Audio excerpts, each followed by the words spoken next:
Alors, l'outil résolution de problèmes additif va vous permettre de réaliser des schémas en barre répondant donc aux exercices classiques, hein. Donc, dans une classe, il y a 15 filles et 5 garçons. Combien y a-t-il d'élèves en tout? Donc, je peux réaliser ce schéma. Voici un autre schéma, hein, réalisé avec le même outil. Les problèmes multiplicatifs.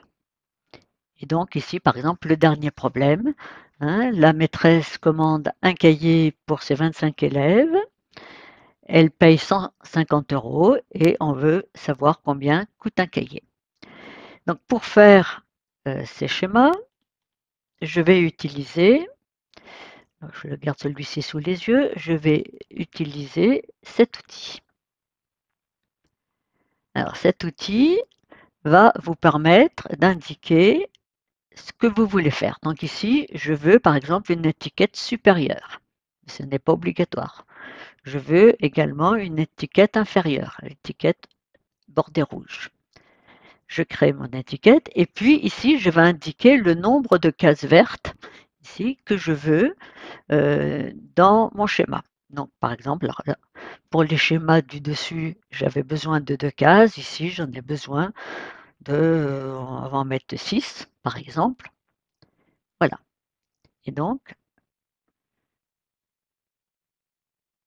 mon schéma est tracé. Il ne me reste plus qu'à écrire. En fait, ce sont des zones de texte. Il ne me reste plus qu'à écrire à l'intérieur. Ici, 150 €. En dessous, je mets 25 cahiers.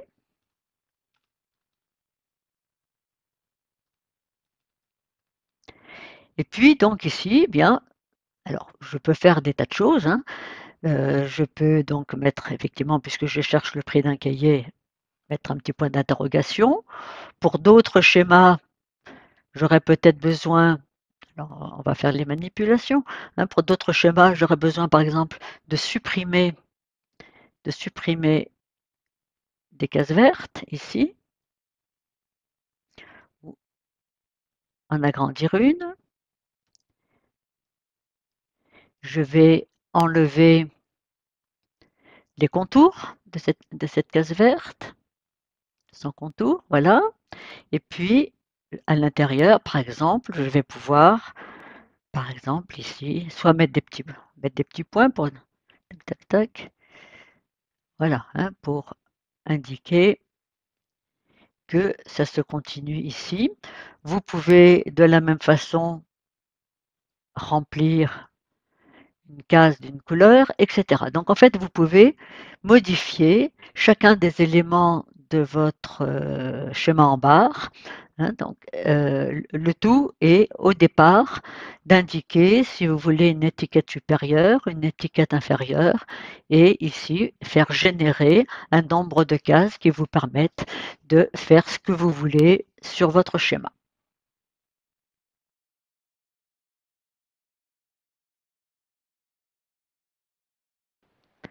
Alors, le deuxième outil permettant de faire des schémas pour la résolution de problèmes est l'outil algébrique, hein, donc résolution de problèmes algébriques. Donc commençons par voir un peu quel type de schéma réalise cet outil. Alors, voici donc un exercice. Dans mon paquet de billes, j'ai 162 billes, des vertes, des rouges et des bleues. Et je sais que j'ai 3 fois plus de billes rouges que de billes vertes et que j'ai 7 billes vertes de moins que de billes bleues. Donc, je considère ici, donc mon outil va me créer des étiquettes. Donc là, je vais en créer 3, hein, une pour chaque couleur de bille. Et ici, mon pavé vert, c'est le pavé qui va correspondre au nombre de billes vertes, puisque ce sont les billes vertes que j'ai le moins, hein, dans mon paquet de billes. le texte me dit que j'ai 3 fois plus de billes rouges que de billes vertes. Donc là, je vois apparaître 3 pavés verts. Et puis le texte me dit que, en fait, j'ai 7 billes bleues de plus que de billes vertes. Donc là, ici, cette petite étiquette blanche, dans cette étiquette blanche, j'indique le nombre de billes bleues en plus par rapport à, ici, un pavé vert qui correspond au nombre de billes vertes. Alors, voyons, c'est pas celui-ci, et celui-ci, voilà. Donc ici, hein, je vais avoir mes 3 étiquettes, donc une par couleur. Pour les billes vertes, je n'ai besoin que d'une case verte, ce que j'indique ici. Donc au total, j'ai une case. Pour mes billes rouges, j'ai besoin de 3 cases. Ces 3 cases seront vertes, puisque ici, rien n'indique que j'ai besoin d'une case blanche, dite case vide. Et pour la dernière étiquette, là, pour les billes bleues, j'ai besoin de 2 cases, mais sur ces 2 cases, j'en aurai une qui sera vide, c'est-à-dire blanche. Donc j'aurai donc une case verte et une case blanche. Alors vos cases blanches ici peuvent être de taille égale aux cases vertes, plus grandes ou plus petites. Donc ici, je vais en générer une plus petite. Vous avez la possibilité d'indiquer ici que vous avez un tout qui doit apparaître ici à droite. Ici, je vais indiquer le nombre de billes au total que j'ai dans mon paquet. Mais vous pouvez également faire apparaître en dessous, ici, un tout qui correspondra, par exemple, au nombre de total de billes rouges. Si je mettais une accolade en dessous ici, qui représente un tout, ce serait donc le nombre total de billes rouges. Donc on va faire générer donc, ce tracé ici. Voilà. Et une fois que c'est généré, eh bien, il ne me reste plus qu'à remplir les différents champs, donc les différentes étiquettes, et indiquer donc. Alors, la plupart du temps, vous n'avez rien à rentrer ici dans les étiquettes vertes. Vous n'avez pas à modifier leur taille. Hein. Par contre, ici, vous pouvez, avec les étiquettes blanches, tout faire, mettre du texte, enlever le pourtour, le colorier d'une autre couleur si vous voulez, etc. Voilà. Alors, nous allons prendre un autre exercice. Alors, voici donc le texte de cet exercice. La sorcière fixe a rangé 36 balais dans 3 armoires A, B et C. Dans l'armoire A, il y a 6 balais de plus que dans l'armoire B. Dans l'armoire C, il y a 2 fois moins de balais que dans l'armoire B. Et donc, il faut trouver le nombre de balais rangés dans chacune des armoires. Donc, avec mon outil, je vais générer 3 étiquettes, une pour chacune des armoires.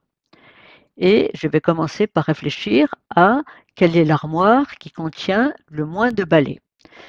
Donc, ici, c'est l'armoire C qui contient le moins de balais.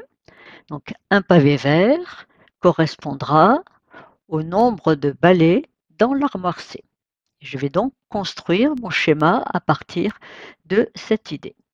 Donc, je prends mon outil résolution de problèmes algébriques.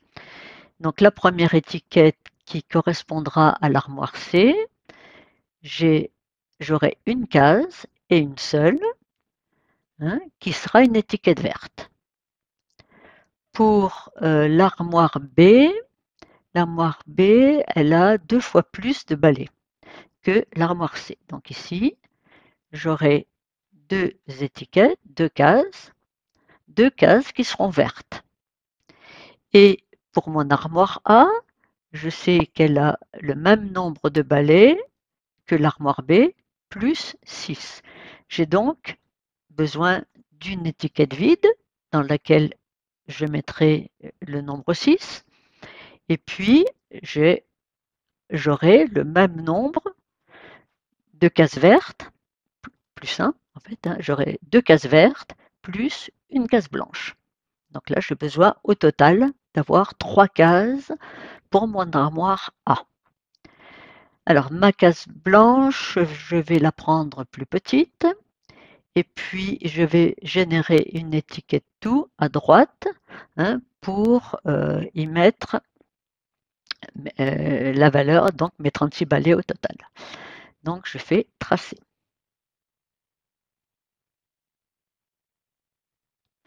Donc là, je sais que j'ai 6 balais. 6 balais, oui, c'est bien ça. Ici, j'en ai 36 au total. Et puis là, donc c'est mon armoire C.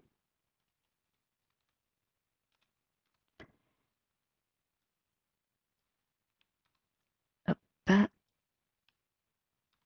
armoire B. Et ici, mon armoire A. Voilà. Donc là, le schéma est terminé et puis il ne reste plus qu'à calculer en s'aidant de ce schéma. Donc un dernier exemple utilisant l'outil de problèmes algébriques. Donc chez Camille possède deux cruches A et B qui ont la même contenance, en fait le même volume. Dans ma cruche A, j'ai actuellement 3 fois plus d'eau que dans ma cruche B. Et Camille verse 2,8 litres dans la cruche B et maintenant les deux cruches contiennent autant d'eau l'une que l'autre. Et donc on demande quel est le volume d'eau qui était contenu dans la cruche A au départ. Hein. Donc la cruche qui au départ contenait moins d'eau, hein, c'était ma cruche B. Donc un pavé vert représentera le contenu au départ de ma cruche B. Alors là, je vais déjà... Ah, c'était pas annulé, c'était effacé. Voilà. Donc je vais avoir deux étiquettes, une pour la cruche A, une pour la cruche B. Je commence par ma cruche B. Et donc là, je vais quand même mettre deux cases, dont une blanche. Donc la première case qui sera verte correspondra à la quantité d'eau actuellement contenue dans la cruche B. Et dans ma case vide blanche, j'indiquerai les 2,8 litres d'eau que je rajoute à ma cruche B. Pour ma cruche A, c'est plus facile puisque je sais que ma cruche A, hein, contient 3 fois plus d'eau, hein, que la quantité d'eau au départ qu'il y avait dans B. Et puis ici, je vais faire générer cette fois-ci une étiquette en dessous. Hein. Et donc là, là, je vais mettre pour mon étiquette blanche une plus grande. Et je vais faire donc tracer. Voilà, donc là, ça va être ma cruche B, ma cruche A.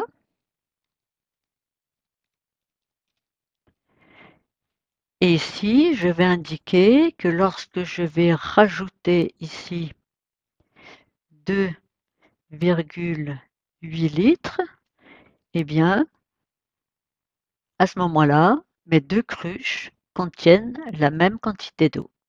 Alors, je peux, par exemple, ici, faire ceci, mettre un espace, ça, plutôt, on va me faire comme ceci, voilà, là, ici, je rajoute ceci, voilà, je peux enlever le contour, euh, sans contour, voilà, voilà. Hein.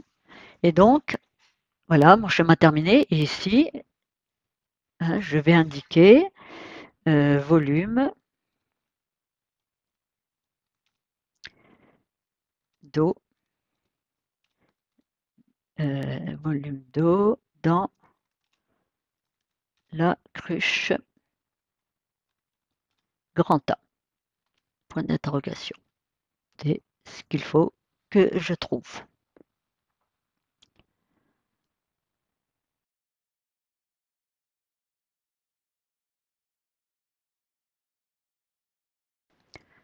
Alors, le programme de cycle 3 met également en évidence deux autres types de problèmes, hein, les problèmes algébriques chronologiques, hein, comme ici. Hein, Com est allé faire des courses ce matin, il est d'abord passé devant la banque, il a retiré 40 € au distributeur, il est ensuite passé à la boucherie, il a acheté un rôti et quand il est rentré, il a constaté qu'il lui restait 31,40 € et on veut savoir combien il avait d'argent au début. Hein. Et donc là, on peut procéder ici par étapes. Ou bien on peut procéder de façon numérique, hein, c'est-à-dire que j'ai mon argent au début, j'y rajoute mes 40 € de retrait à la banque et j'y soustrais les dépenses faites à la boucherie.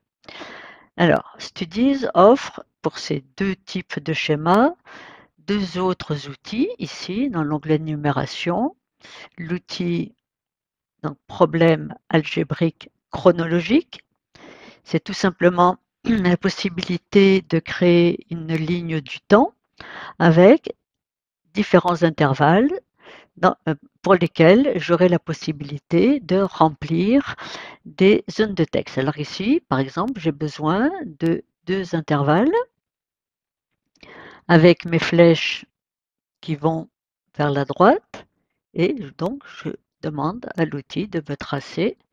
Voilà, donc il m'a tracé mon schéma. Je vais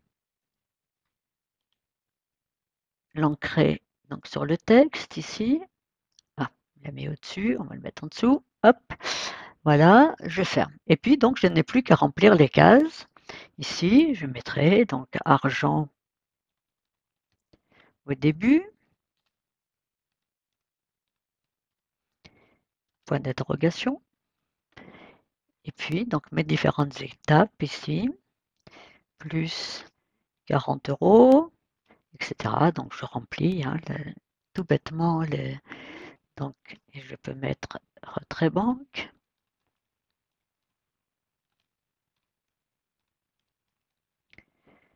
Bon, et je peux mettre, si je veux faire colorier ma flèche, colorier ma flèche en vert. Voilà. Ici, je peux la mettre en rouge pendant que j'y suis.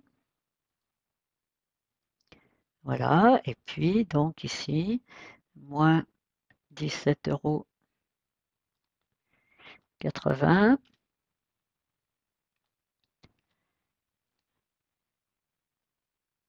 Dépenses boucherie.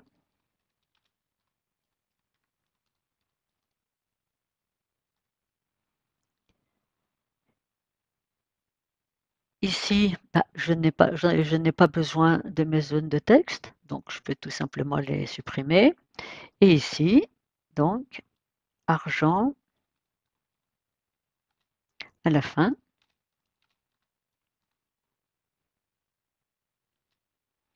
31,40 €. Voilà. Hein, donc là, j'ai reproduit le schéma qui était ici. Maintenant, pour la version numérique du même problème, eh bien, vous avez l'outil suivant, donc problème algébrique numérique. Voilà. Et donc, là, il suffira ici que je remplisse mes différentes zones de texte pour reproduire ici ce schéma. Et si vous avez comme ici, j'avais une zone de texte de trop, eh bien, tout simplement, vous la supprimez.